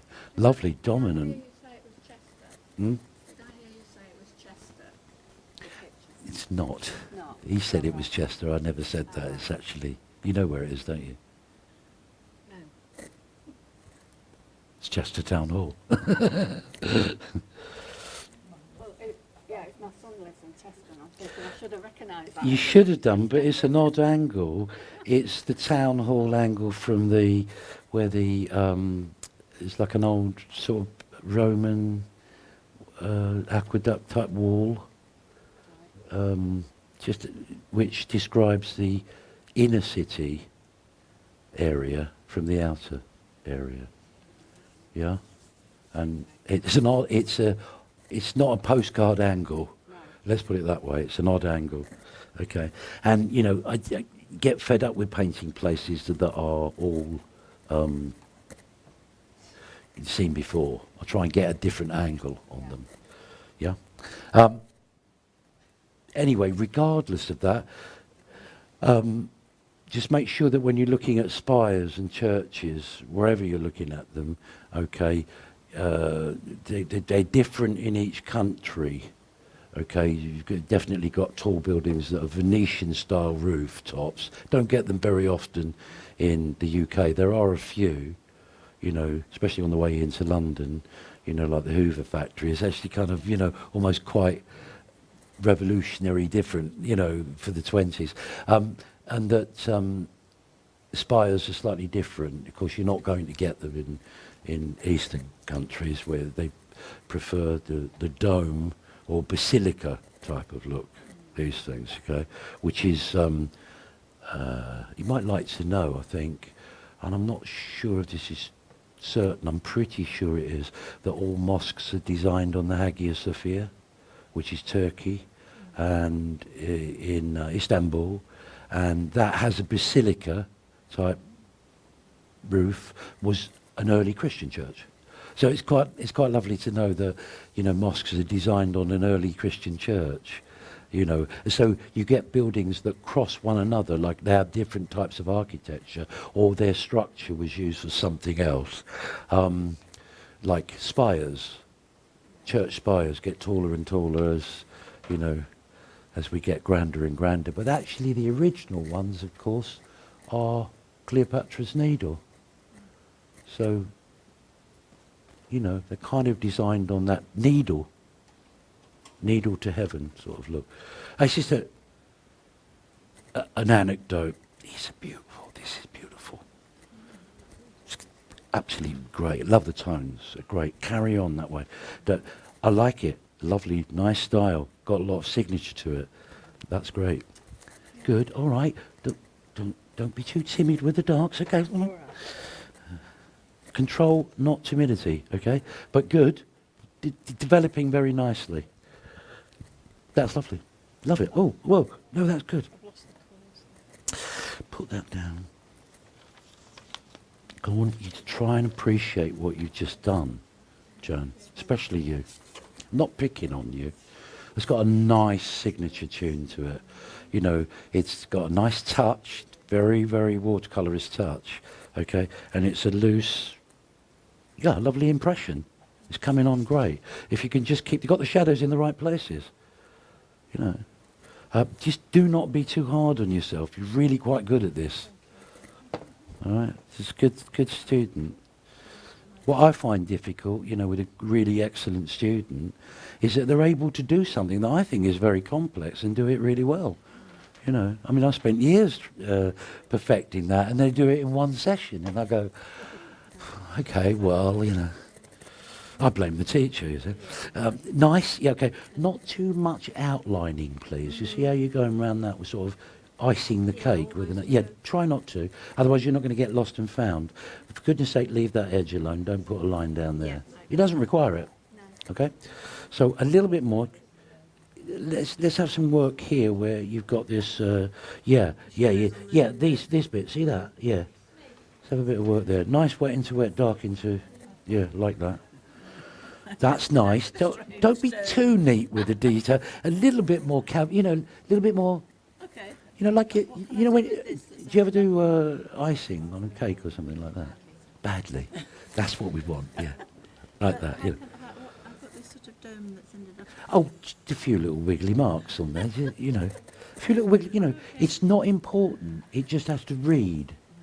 Okay. So a few little decorative marks, I think, in light yellow. You know, lovely. Right, try not to use water. Well, when you do that, don't correct it, leave it. Don't. Otherwise, what you do is you put a mark down, you don't like it, you change it. Put another mark down, you change it. You end up with a mess, okay? Stop doing that. Just leave it, warts and all. This is warts and all stuff, okay? And it'll be fine. Everybody will like it, and you're probably the one that hates it, but everybody else will like it, okay? That's watercolour for you. Or they'll say, oh, lovely loose style. I like her signature tune. You know, and you'll go, oh, I hate the damn thing. I wish I'd thrown it in the bin.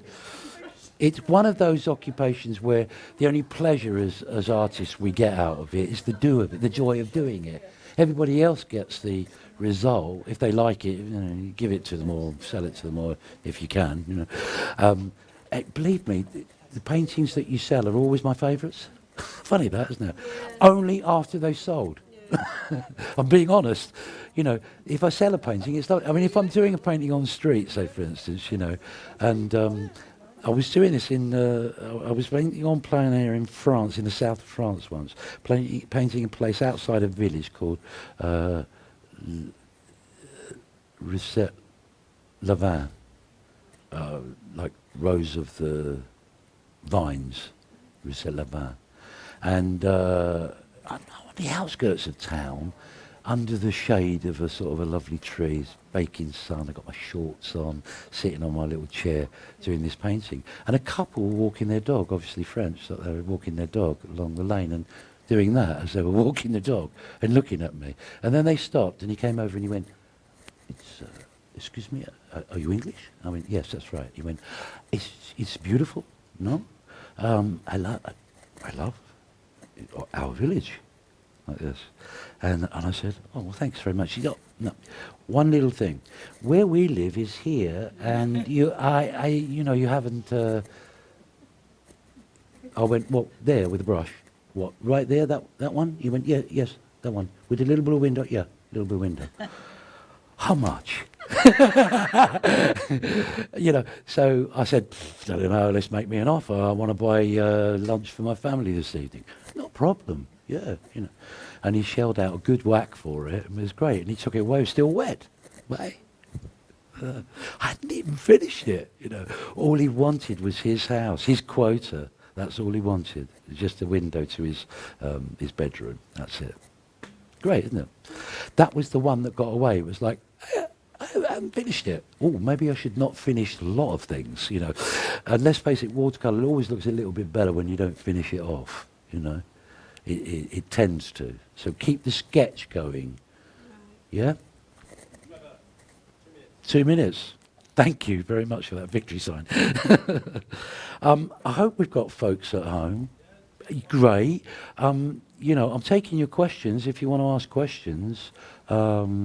this is not so revolutionary a style of painting, but something that's unfamiliar to quite a lot of people, is working without a guideline and letting the colours mix on the paper more and doing something with, you know, a very limited palette, and, you know, making something out of it. So it's kind of watercolour works almost better in the last minute that I've got to talk to you, when it kind of designs itself a little bit more. And if you can keep an open mind about that, we'll, you know, tick the boxes after lunch. And thanks for being with us. Love it.